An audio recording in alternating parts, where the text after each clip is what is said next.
Hey, Northern Ohio golfers, let's talk golf. Here is Luke Taylor, one of the most colorfully dressed golfers who spends his day living on the edges of bunkers in northeastern Ohio. It's the Clubhouse Confidential, a Northern Ohio golf experience.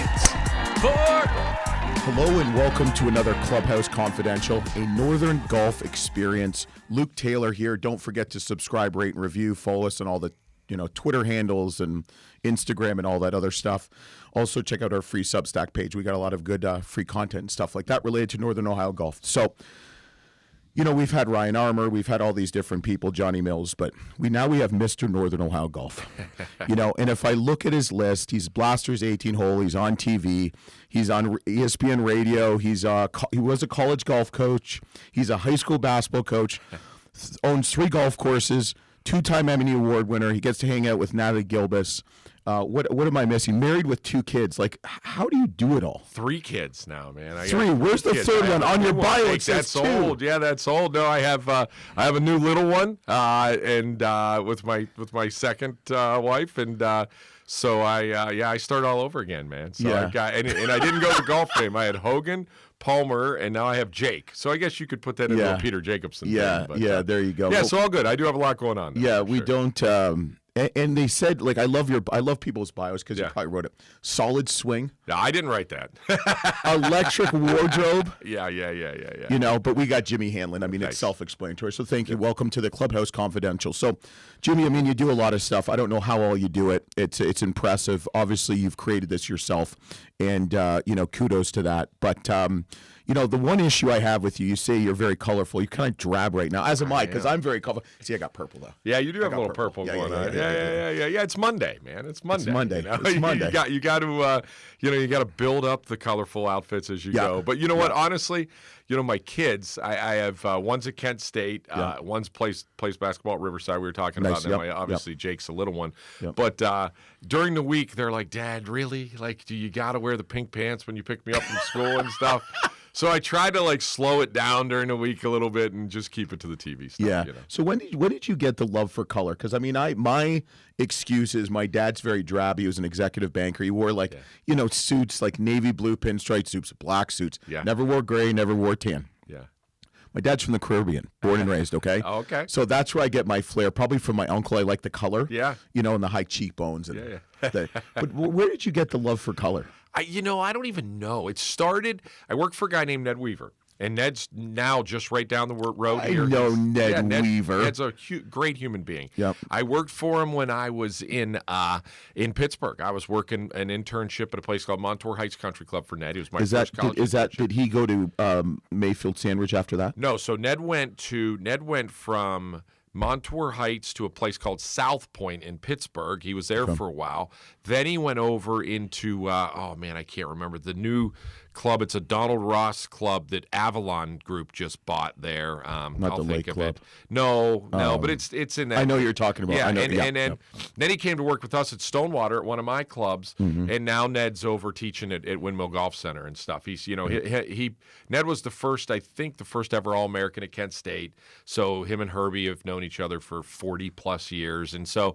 When I worked for Ned, we had uniforms back then. It was kind of funny. The golf has changed a little bit. When I was working back then, we had uniforms that we wore every day in the golf shop, and all the golf pros and interns looked the same, right? Really? They got away from that, right? Yeah. I mean, it's kind of more laid back now or whatever. Some places are kind of doing that a little bit more. Yeah. A little bit. And so Ned used to always buy us. I had red pants and, the striped shirts, and I kind of just think I liked it from there. Ned got me into it a little bit, and he's just been a great mentor in general. But yeah, for sure. I don't think you own any red shirts. I probably don't have too many red shirts. I might have a red shirt in it. Maybe today. Yeah. No. I think you got white and navy, and then electric. Yeah, I do have some. But my my wife closet's pretty crazy. Yeah, my wife always says, you know what? If I want to know where you are, and especially on the golf course, I can tell. So at least I'm not doing something scandalous or shady or stuff like that. That's right. So how did this golf show, this traveling golf show become? Because I really kind of want to talk about, it's November, December. People are kind of thinking about 2025 golf trips. Where did this kind of golf show kind of begin?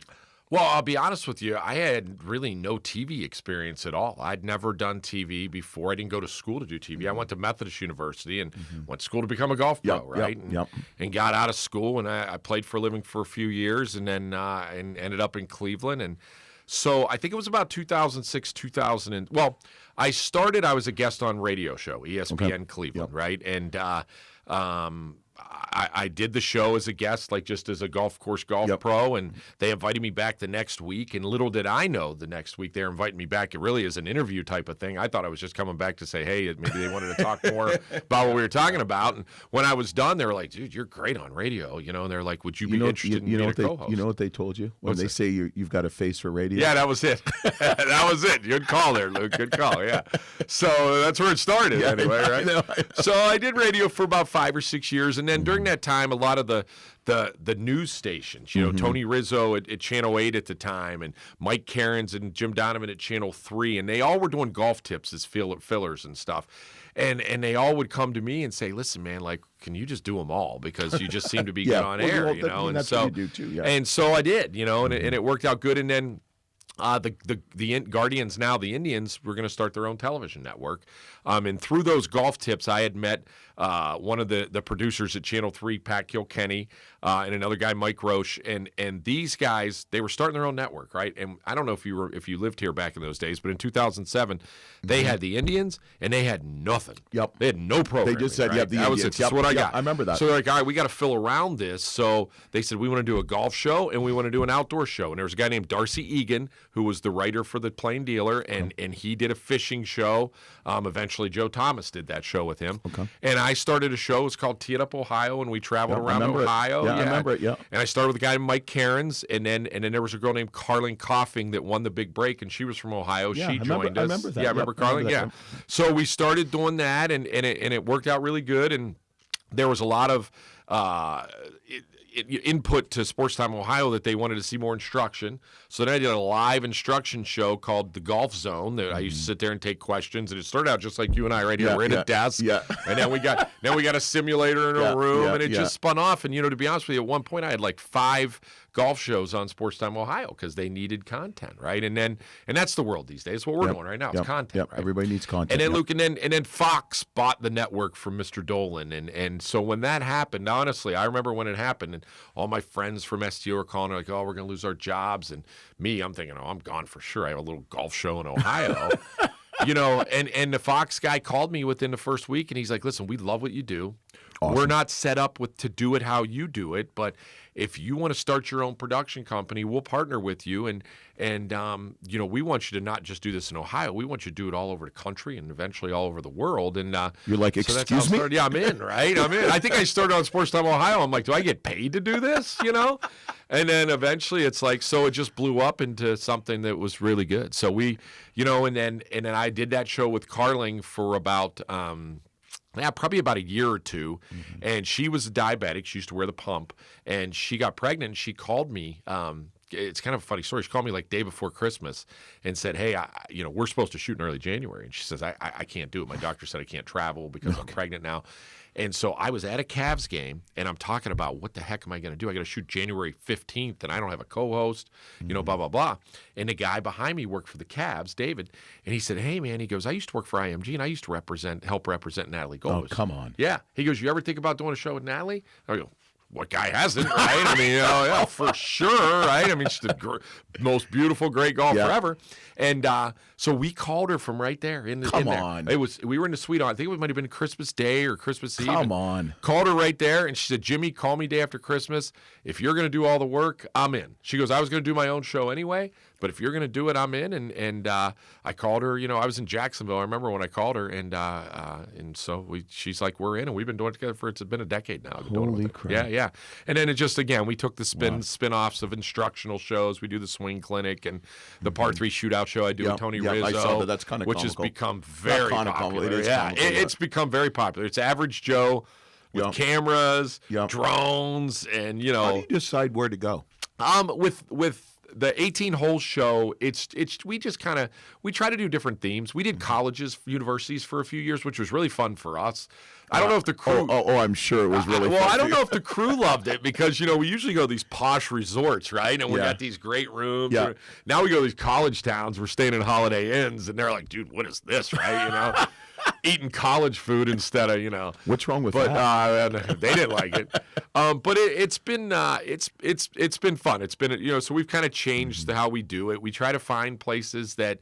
The Pebble Beaches and abandoned dunes of the world, they don't need us, right? Everybody knows them and knows who they are. We try to find these sleeper places, and Love it. That's been like the French Licks of the world. French Lick but Resort, isn't stuff like that. French Lick? You got Donald Ross. I mean, Yeah, that's not that. it's phenomenal. But like honestly, we started doing the show there 6-7 years ago. We've done different shows there, and no one really knew what it was. Well, it's Terre Haute. It's the home of Larry Bird. Yeah, all you think of. They about do. That's Larry what they Bird. know. Is Larry Bird. But that's the thing, right? And there's good golf everywhere. Yeah, everywhere. There is. Everywhere. Yep. Northern Ohio, Northeast Ohio. You've got a couple of very nice courses. Yeah. There is good public resort, private golf courses in Northern Ohio. It's ridiculous. Well, you got your shirt on. Arcadia Bluffs. I did a show with Holly Saunders there, and it was. It was just awesome. My good friend Dana Fry, who actually designed my 2 golf courses and has done, he's done Aaron Hills and some great golf courses. He did the South course at Arcadia Bluffs, and he's like, "You got to come here. I'll meet you." Did you find a tree there on the golf course? We found one. There was one golf tree, and it's not on the golf course. It's one tree. It's one tree. And Dana did a show with us there, and he talked to us about how the people at Arcadia Bluffs wanted the square greens, kind of like Chicago Golf Club. I played it the first year it was open. Yeah. You couldn't stop anything. Oh, you couldn't hold anything. Yeah, that's the world there, right? Yeah, but it's beautiful. And then you stand at, and you stand on the other golf course there, and it looks like the ocean. There, oh my God, the lake. It's there, gorgeous. Right? Yeah, it's absolutely beautiful. It's beautiful. And that's the kind of stuff we like to find. Even up the road, I tell people all the time because people, what they say from Ohio, just like you just said. Hey, where can we go that's drivable, right? And I'm like, first thing I say is French Lick, great place. Turning Stone, which is you get on 90 and you just drive for about 4.5 hours. Phenomenal. 4 or 5 golf courses, Indian casino resort. It's owned by an Indian tribe there, and it's awesome. There's so many places that like in this country that like you think that are kind of good, and you get there and they're like, oh my God, these are really good, right? It's a great show to do. It's fun, and hope I can do it until I'm in the ground. Yeah. Well, if you're heading production, you should be okay then. Yeah, I hope so. I might have to replace myself at some point if I get too old. But no, it's good. No, but it's interesting you said that, and I think when you said Pebble Beach. And Pinehurst. Pinehurst is a little bit different than Pebble Beach and Bandon Dunes. Yep. But I will tell you, Bandon Dunes. For Mike Kaiser to go out there and build this in the middle of nowhere. And you've probably been out there, I would hope. Yep. It is pretty remarkable. Yeah, there's just those types of places, the Whistling Straits and the Bandon Dunes. Yeah. Just off the chart, right? The money that's spent to build these places are insane.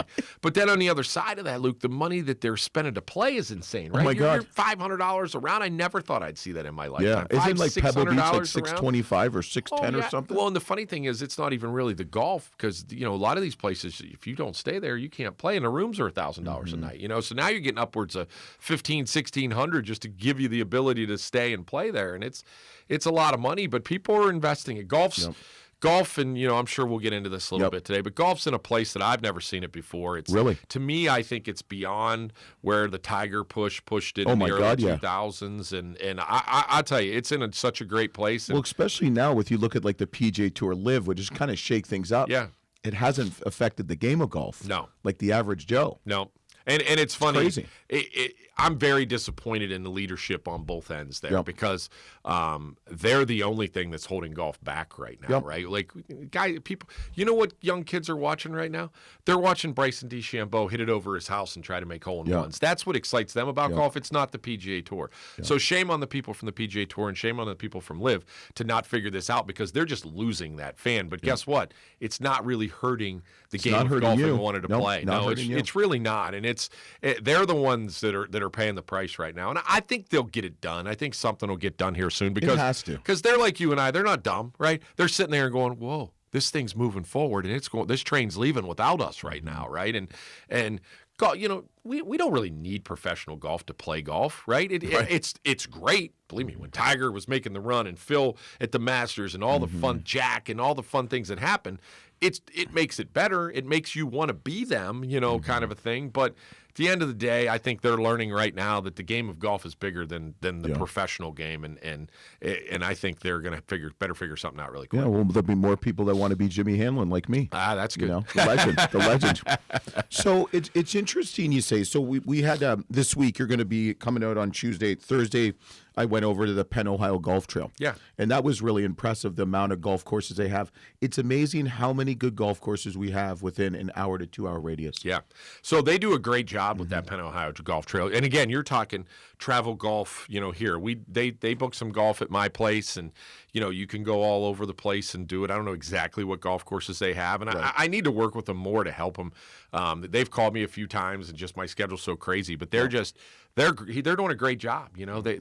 Their accommodations that they put together, from what everybody heard. I don't know if Bob DiBiasio, is with the Indians. He's been with them for a long, long time, and he takes a group on the Penn, Ohio Golf Trail, and they do a golf package there, and he just raves about it, right? Just the accommodations, the golf courses, and everything, and they're doing a good job, man. They're doing the phenomenal job right here in within a couple hours of us here, and again, I think they'll just continue to grow. Yep, and I think it's funny because we all get hooked up on, or our mind, golfers get our mind, I got to go to Pebble. Yeah. Or I got to go here. Yeah. But I mean, I've been on some interesting golf trips. Myrtle Beach, Charleston, which never go with 17 guys. Yeah. Like literally 17, not 18, not 16. 17, yeah. We had one just with, I don't know, he was in a ditch. I don't know what happened. Yeah. But I mean, the one that was really impressive, and it's not expensive, it's the Robert Drentrone's jail. Yeah. Down in Alabama. Yep. Yeah, you can find affordable golf everywhere, and that's a great place. Gosh, we played a place. Oh man, we did a show there. That was back when Carling did it on the trail, and it was at the time the longest golf course in the country. So she played the red tees, and I played all the way back as far as you could play just for fun. There were 2 holes where I hit a good drive and I didn't get to the red tee, right, where I couldn't get there. It was like 81 or 8,200 yards long, which I know French Lick is up there now too, but.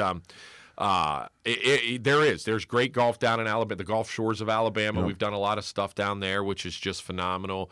Like you said, you can really pick somewhere in the parts of the country, and it's hard to not find good golf. But it's different, Luke, right? That's the cool thing. The grasses are different down in Florida. The grasses are different down in Alabama. Bermuda. You get up here in the northern, we got the bent grasses. They're a little different playing. And when I was playing, when I played for a living, I struggled with that a little bit. I struggled going from bent to Bermuda to that you were talking about earlier, the firmness of greens to the softness of greens and stuff like that. And it's really an adjustment. It makes the game a little different. Yep. So if the average, a golfer, Northern Ohio golfer, had to pick potentially three golf trips next year in 2025. Yep. What would you say your top 3 golf trips to plan for next year is? Drivable you or tell fly? me, man. You tell me. All right, man. Give me a little bit of both. All right, well, I will tell you, I lived in Pinehurst after college for about 8 years, and it's my favorite place on earth, right? Awesome. It's my favorite place on earth. It is. It's awesome. And listen, Pinehurst Resort is just phenomenal, right? But there are people that can't afford Pinehurst Resort. Right. I think people sometimes say, "Hey, I can't go to Pinehurst; it's too expensive." Well, Pinehurst Resort is not Pinehurst, right? And they would tell you that, I think, too, right? They're a major player there and a big part of it. But when I was in Pinehurst, there were 48 golf courses within like a 12-mile radius of and the city good of golf courses. Great golf courses, right? A place called Mid-South, Mid-Pines, Pine Needles. Love those too. I used to work at a place called Seven Lakes. It was just a little hidden gem. Peter Tufts designed it. He was the grandson of the people that started Pinehurst Resort. So to me, I have a hard time ever.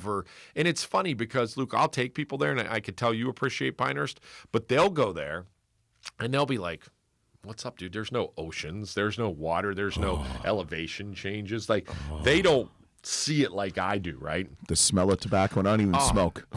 I just, you know what I mean? Like, there's just a history to it. I used to tell people all the time, it was like, when I was in Pinehurst, you walk into the bank, the banker wants to talk about golf. You walk in to get your hair done, they're talking about golf. You walk into the dentist, the guy's talking about golf. The town is golf. Where'd you play? How'd you enjoy it? That's what they asked. Yeah, that's it. Yeah, where are you from? For sure. It's just a great, great town. It reminds me a little of Ireland because when we went to Ireland and I've taken some groups to Ireland. It's the same thing. The people around golf still talk about golf because that's how they make their living. Well, right? St. Andrews. I mean, you've been to St. Andrews. Yeah. People are walking through the damn town with golf bags. Yeah, that's That's exactly right. And that's Pinehurst is the only place in the United States that I feel like you get that complete feel to. So I think that's really good. I'll tell you, man, for me, again, I've been doing this show for a long time. I could go on with this podcast could be 4 hours, but I really enjoy the experience of French Lick. I really do. I just think the two golf courses are completely different. They're in the process of building a par 3 golf course right now, which is the new fad, right? It's like in the evenings when you're done, you go do that. And I think it's tough I'm talking about for us to be able to drive to. It's 4.5 hours probably middle of nowhere. us, and in middle of nowhere. Yeah, literally middle of nowhere. And every time we go there, it's funny. Every time the crew and I go there, and we've shot a lot of shows, we always put it in our GPS and go over and find Larry Bird's house where he lived, and they're still on the garage, the basketball hoop's still up there, and we go snap pictures. Like, is the grass perfectly cut? You know, he doesn't own it now. Someone else bought it. And I actually don't. Did you hear the story? He used to pay he bought his brother, I think, a black Corvette. Yeah. Because he cut his grass and he wanted perfect. Cut. I didn't know that. That's great. I don't think Larry owns it anymore. In fact, I think, again, I don't know this for sure, but the stories there is that Larry had a little falling out with French Lick because he wanted the casino license, him and a group, and they actually gave it to the family that currently has it right now. Instead, there were 2 people up there. So I don't think he spends a lot of time back there. But obviously a legend and just great. And when you say French Lick, the first thing you think of is not French Lick Resort. It's Larry Bird, right? So that kind of thing. I would say drivable. Man, there's so many, man. So you've given me 2. You've given me Pinehurst and French Lick. So I'm going to give you 3 more, but they'll be quick. All right. That's so I think Turning Stone, like I told you before, up in upstate New York. The only downside to that, it's like Arcadia Bluffs. It's like we're getting good weather here, right? So you have to leave the good weather in Ohio to go play somewhere else for good, to get to good, because it's the same time. 4 or 5 golf courses at Turning Stone.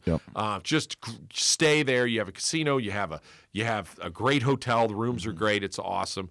If you're looking for affordability, I think Ogilvy's phenomenal down in Wheeling, West Virginia. Again, it's not, you can easily do a golf package for $500 there. They have good golf courses there, and good designers, too. Yeah, good golf courses and just fun and affordable.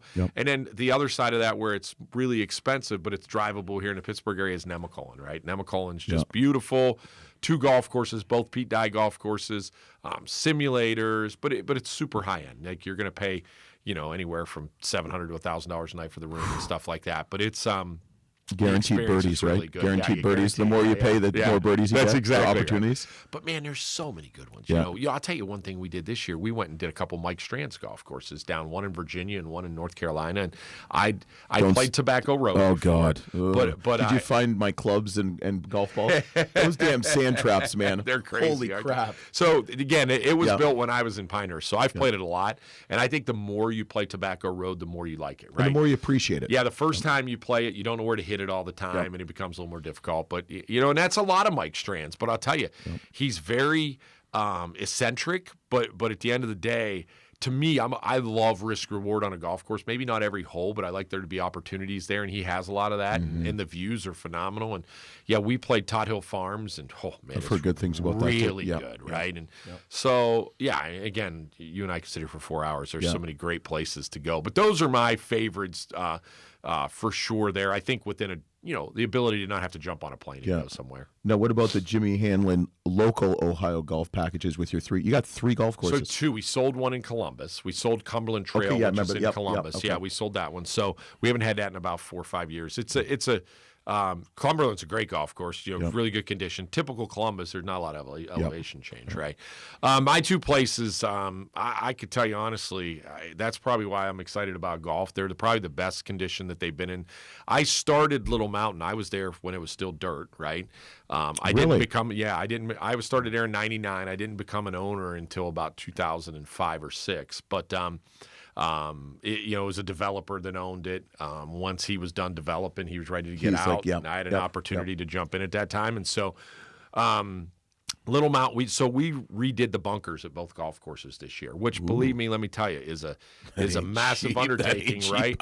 But you know what? Honestly, it was the golf courses are 20 years old. They needed to be done 5 or 6, 7 years ago. And so when we finally got that done, and we got a golf course superintendent that's over both places, he's phenomenal, and the golf courses are in great shape. So to me, I just sit there in the clubhouse and I let everybody come in and tell me how great of a job I'm doing keeping the golf courses in good shape. And I don't do any of it. Right? And, you know what I do? I go in and eat at both of them. That's all I do.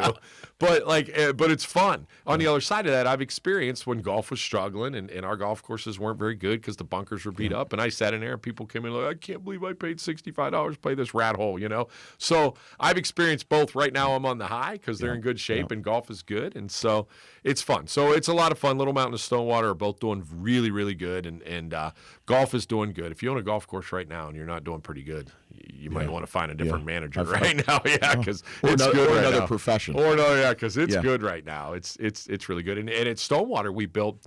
Here's the new craze, and I know you've been seeing this pop up everywhere.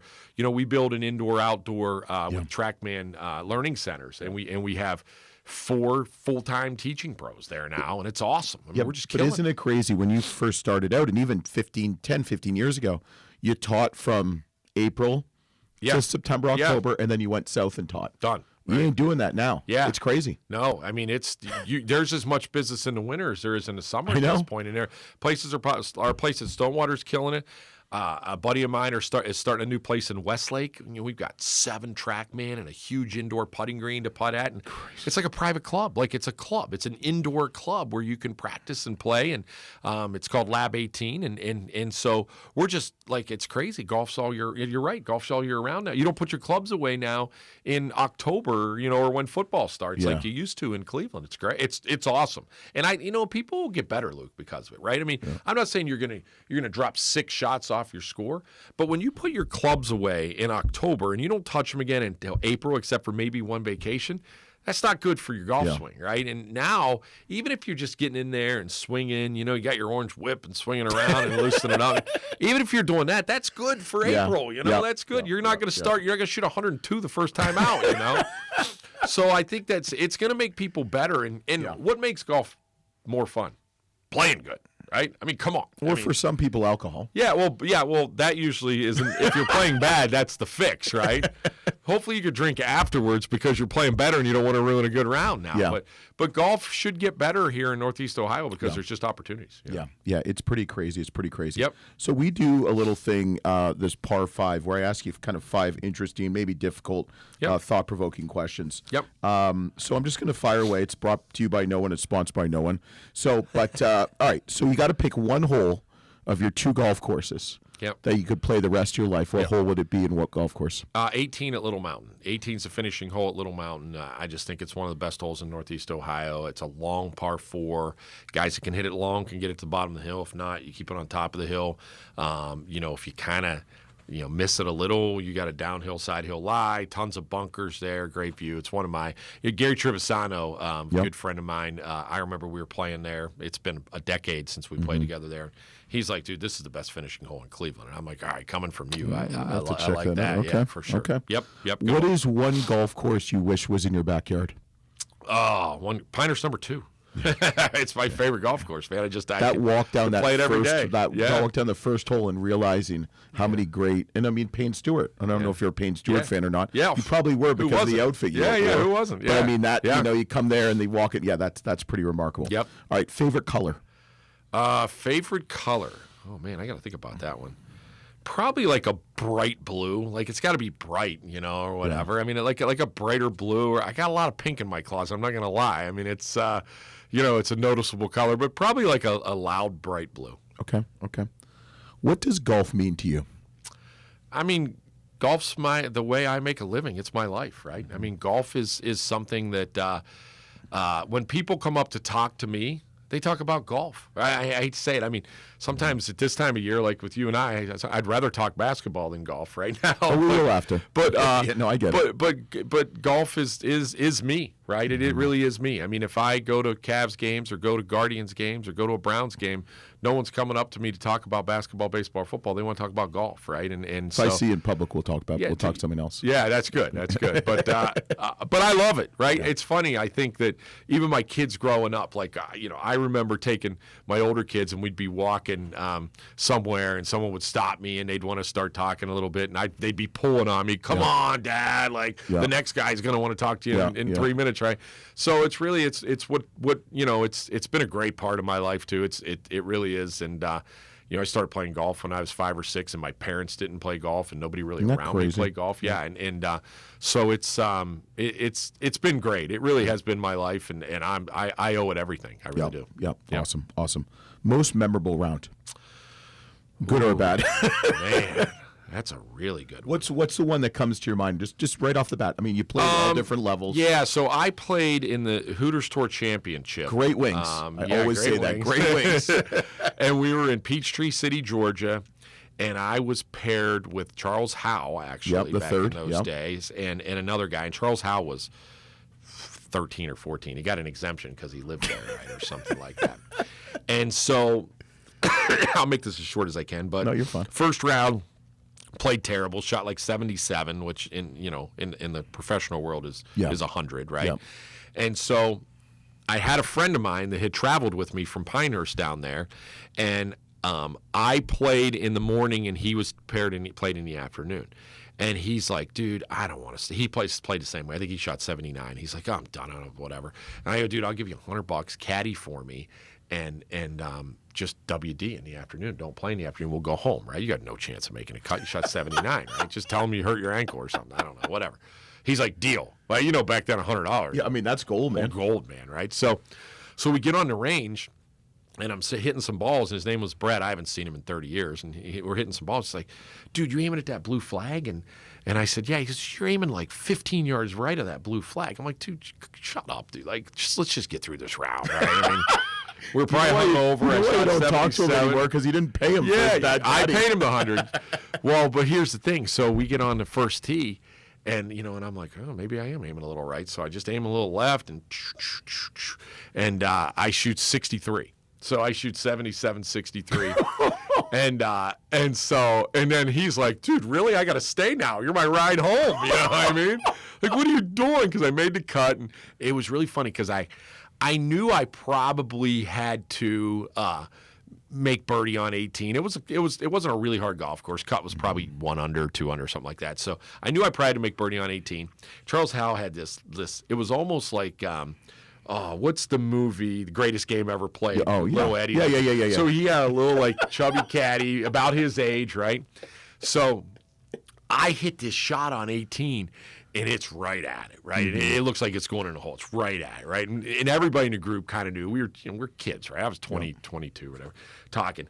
And I hit this shot. It goes up to his little chubby caddy. Come over. He hugged me. He was so happy for me, dude. He was so pumped. Like, dude, you got to make that putt. Oh, whatever. And it was. So that's a pretty memorable round because it was a good one. I did. I did. I played good that day, and I don't even remember. The funny thing is, I don't remember the weekend rounds at all. I mean, I don't even remember if I played good or bad. I just remember. I really remember that 18th hole. I remember just hitting that shot and everybody being so excited for me, and they were playing against me, right? Yeah. But it was like one of those things where it was just going good, and it was probably fun to watch, and that was a pretty memorable round for me. It was fun. And your buddy doesn't talk to you because he had to stay another day or two. Yeah, he was mad, right? And I probably didn't give him any more money, right? Hey, you got 100. The deal was 100. Yeah, it was a 100 contract for 3 days. Yeah.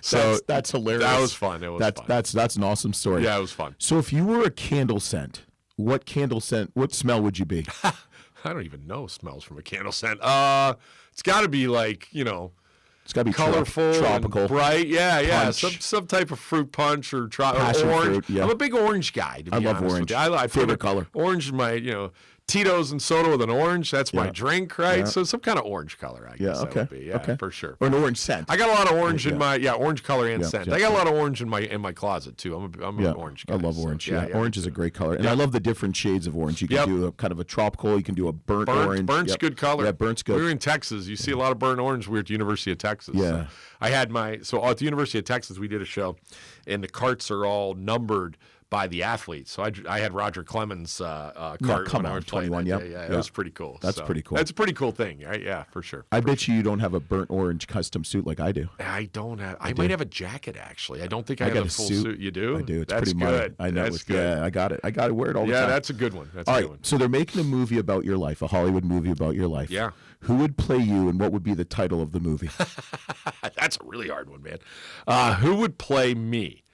I love Kevin Costner. I was watching Yellowstone last night. I was so depressed that Kevin Costner wasn't on there, right? I mean, he's just so good, and he's good in sports movies, right? Like he could play that. The pitcher for the Tigers. Yeah, he was great in that awesome. movie, Yeah. and he's really good. So I'm going to say, just because the first one in my mind that's was good. I can Kevin see that. Costner. I can see that. What's the title? What's It's already stolen. I would have said like For the Love of the Game, right? Because I just love the game of golf and everything I do. Yep. But something to the effect of golf's life, right? Or golf, or life in golf, or something like that, or love of the game. Because I really do. I owe the game a lot. I try to do as much as I can to pay it back. In any way that I can, and it's funny because I really tried, and I know you have youngsters too. I tried to not push them into golf, and I think my two older ones were really. I didn't push them at all, and now they look back, both of them, and they're like, Dad, like, why didn't you make me play, right? Like, why didn't you make me go out? I mean, we live from here to the parking lot from the sixth hole. You have golf cart. And we have a golf cart in a garage, right? And you have 8,000. Why didn't you make me play? And so my older one's going to be 20 here in a few weeks, and he doesn't hardly play at all, but he's starting to, and his buddies all play now. And then my younger one's really good, and just started playing like 3 years ago, and has no interest in playing competitive golf. He just likes to play with his buddies. I mean, he can shoot par anytime he wants, but he literally has zero interest in playing high school golf. All he wants to do is play hoops, and zero interest in competitive. But that's golf now. You and I were talking about earlier. It's like these kids love the game. And they love to play. They love to play 2-man scrambles against the other guy. Like they like to compete. They like to compete and have fun and talk crap, And that's where I think the game is great, because all these kids that are playing right now aren't trying to be golf pros or aren't trying to be on a high school golf team or play college golf. They just play because it's a release for them. They're playing for the same reason that we learned that these guys want to. It's awesome. Listen, I see it from boots on the ground. I don't see it from a newspaper article that somebody's writing or whatever. Well, you're living it. And I'm living it, right? And I'm telling you, man, golf has never been in a better place, ever. It's in the 53 years I've been alive, it's never been in a better place. And it's because the young people and women and people that didn't used to love golf, right? And I would give a lot of factors to that COVID helped, right? I mean, as much as COVID hurt a lot of people in this world, it helped the golf for a while, and then also the things like Top Golf and things that you could do outside of being on a green grass golf course have made people be able to be a little more comfortable to play the game and get a club in their hands, kind of a thing. And you know that. I don't know how old you were when you started, but how do you get somebody to fall in love with golf? Hand them a club. That's how you get them fall in love with golf, and then they're good, right? It'll go from there. And I think that's crazy, because when you really do say that, and you've got a different, I guess, opinion and experience than most people. I have it. My daughter actually is a competitive golfer. Oh, that's great. I never pushed her into it. She just, she'd come, she'd want to play a couple holes, hit a couple balls, get a Shirley Temple. Yeah. That was the deal. Yeah. Shirley Temple, never pushed it. I played high-level tennis and basketball. Not one of my kids played tennis. Yeah. Oh, is that right? Yeah. I was a head men's tennis coach at DePaul University in Chicago. Yeah. Coached on the pro tour. Played D1 tennis. Not one of them plays tennis. No kidding. Yeah, that's so it's what like, happens. but they play other sports. My daughter got into golf. My boys play all the other sports that I did play too. But it's interesting. Like, it's just, they'll just find it. I think golf's in a really great spot. Yep. So last question I got for you. What can 2025 expect from Jimmy Hanlin, both professionally and then also obviously the golf courses? I mean, you did the sand traps. Yeah. What should we expect at Little Mountain and Stonewater? Well, I'll start with myself, because that's a good question. I was trying to answer that on the way down here.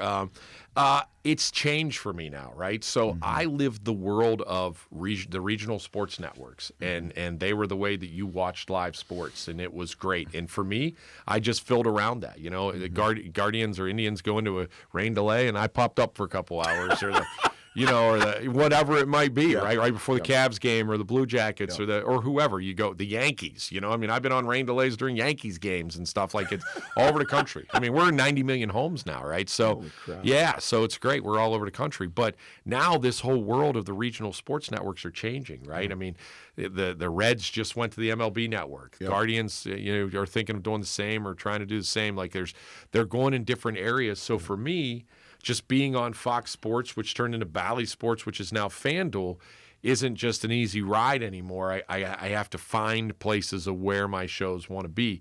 And then the new world is streaming, Luke. Like, so it's kind of what you're doing here.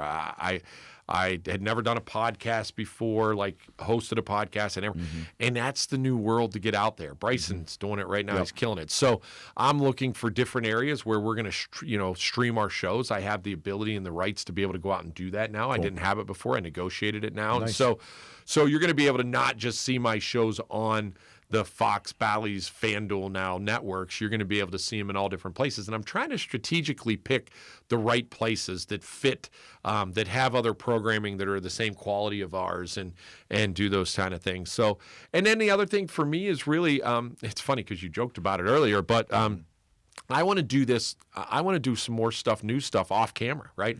I don't want to be the guy on the camera. I want to be the guy standing on the other side of that camera, just watching and telling people how to do it. I mean, I didn't go to school for television, but I've been doing it for almost 20 years now. So I get it, right? And I understand how to do it. And that's fun. It's funny. That. I went to school to do television and broadcast. I was on TV for 3 years. Yeah.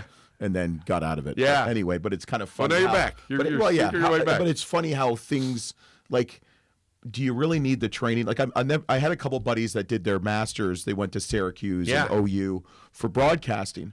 I'm like, my first TV job, I made $18,600, and I was the face of Dubuque and Cedar Rapids, Iowa. Yeah, I remember this face. Fox News, baby, sports and general. But the best training I got was doing it, just like you. You've done it for 20 years. Yeah, you have no formal education. There's nothing wrong with that. Yeah, and you're doing it. So, and you're right. I mean, you're exactly right. I mean, it's funny. You see these people. I worked with Holly Saunders for 3 or 4 years, and Holly was telling us how she did. Where was it? It was.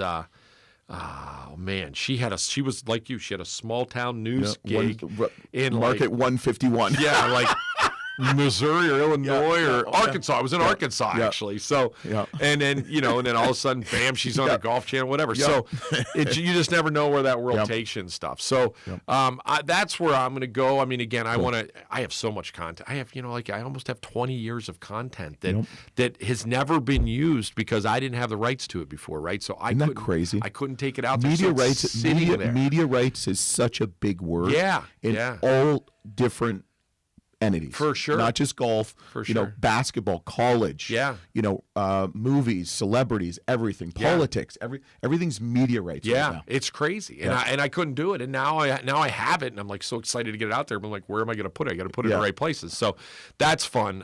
Golf course wise, we're just finishing the bunker projects at both golf courses, which is super exciting. And it's like, I hate to say it, but we've kind of, because golf was good, and my partners, I give them a lot of credit for this. Instead of, hey, we're actually making a little bit of money for the last 3 or 4 years, let's go ahead and refill our pockets because we've been putting it in. They're like, we got to get the places better, right? So I'm kind of going to enjoy the fruits of our labor a little bit. The golf courses are good, and we don't have to dump a ton of money back in. So I'm going to sit there and hopefully sit in the chair at Little Mountain and Stonewater, and everybody tell me how good the shape the golf course is in, and I'll just say thanks. Maybe buy them a drink. I'm kind of hoping that's it, right? I mean, it's 99%. There's always the 1%. Yeah, there's the one guy. There's no doubt. I'll go home and I'll get a Google review, and he'll be like, the starter was mean to me, and I'm like, oh my God, right?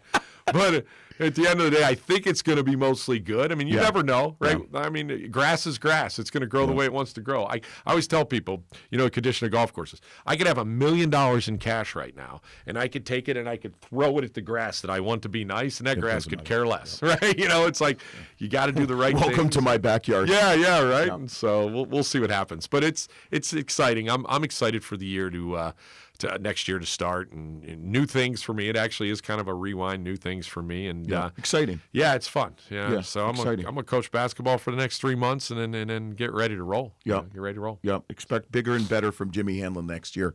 Check out his 2 golf courses, Little Mountain, Stonewater. You love the show. You like the show. Give us a 5-star review, not 4 stars, not 3, not like his friend who doesn't like the golf course. Doesn't like the starter. Doesn't like the starter. Yeah. Hopefully you like me. If you don't, just give it because of him, because he was on the show. But we'll be back next week on the Clubhouse Confidential Northern Ohio Golf Experience. Thanks to Jimmy for joining us, and have fun on the greens, or I guess now indoors on the simulator. Yep, love it. Awesome. Bye, guys. Thanks for listening to the Clubhouse Confidential, a Northern Ohio golf experience. Hit the subscribe button and follow us on Instagram, Twitter, and Facebook at Northern Ohio Golf Club. We will see you next time on the Clubhouse Confidential, a Northern Ohio golf experience.